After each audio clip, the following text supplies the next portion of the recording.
Corinne Mossati is a drinks writer, home gardener and cocktail aficionado. In a coastal Sydney suburb, Corinne has created a potted patch in her small courtyard, jam-packed with edibles. It's here that she experiments with ingredients for new cordials, infusions and cocktails. Hello, Costa. Welcome to my garden. Thank you. It's great to be here. What specialty have you got prepared here? We've got a little non-alcoholic cocktail with lemongrass and Thai basil from my garden. From the garden, wow. I'm calling it the Costa Spritzer. Now, that's a first. This is thirsty work. Yum. How have you set the garden up? So one of the things that I decided I wanted to do was to set up the garden using a lot of materials that were destined for landfill. So 97% of what you see out here, I have set up from things that people were throwing out, whether they were the containers or the old recycling boxes that council would put out. And it's been quite an effort, but I'm very pleased with it because sustainability is a big part of what I do. Corinne's collection has now grown to over 160 different edible plants, from the usual suspects to the rare and exotic. Wow, this is a smorgasbord of plants here. What have you got and what do you do with them? I've got different types of basil that I'm growing here, but the one that I really want to draw your attention to is the African blue basil. It's a perennial and it's edible and it's a bee magnet. And I use it as an ingredient in cocktails. For example, I made a strawberry daiquiri slushy and incorporated the flavour of the basil by using the leaves, which gives it a really nice earthy flavour. The flower is spectacular. Isn't it? It's a butterfly pea flower. What you do is you can harvest the flower and dry it and then infuse it to make a tea or make a syrup.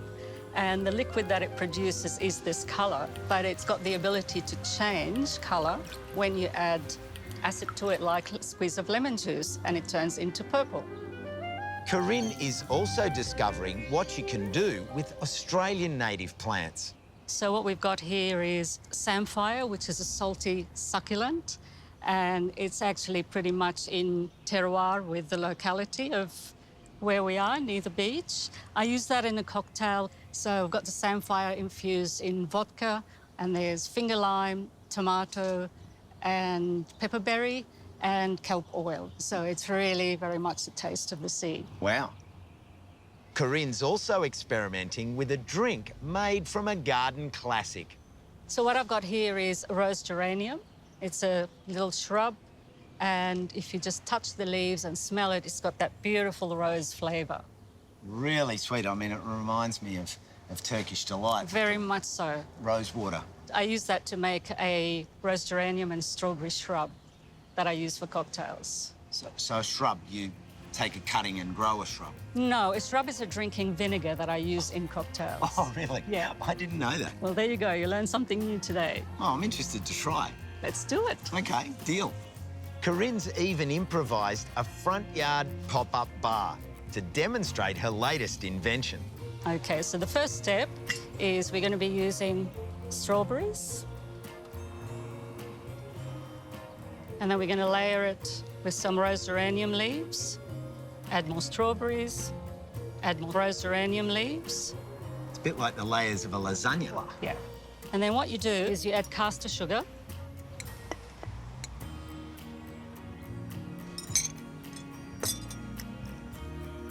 Seal the jar, just give it a little shake.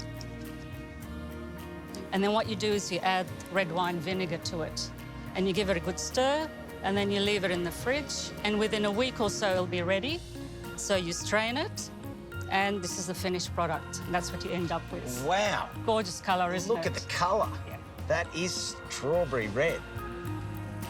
The next step is turning the shrub into a drink. Citrus vodka. Then we're adding the shrub, then the lime juice, ice, and we're going to give it a good shake. Lovely colour. and a dash of soda water. You can also use the shrub to make a non-alcoholic drink. So what you do is you add shrub, a little bit of lime juice, top it up with soda water, ice cubes, and there you go. Oh, look at that. May I? Of course. Colour is fantastic. The fragrance is great. Refreshing. That is really isn't it? refreshing. It's really refreshing. So much can be done with garden produce. Beginning with even a couple of pots of herbs can be the start of a lifelong love affair of experimentation. Not to mention delicious food and drink.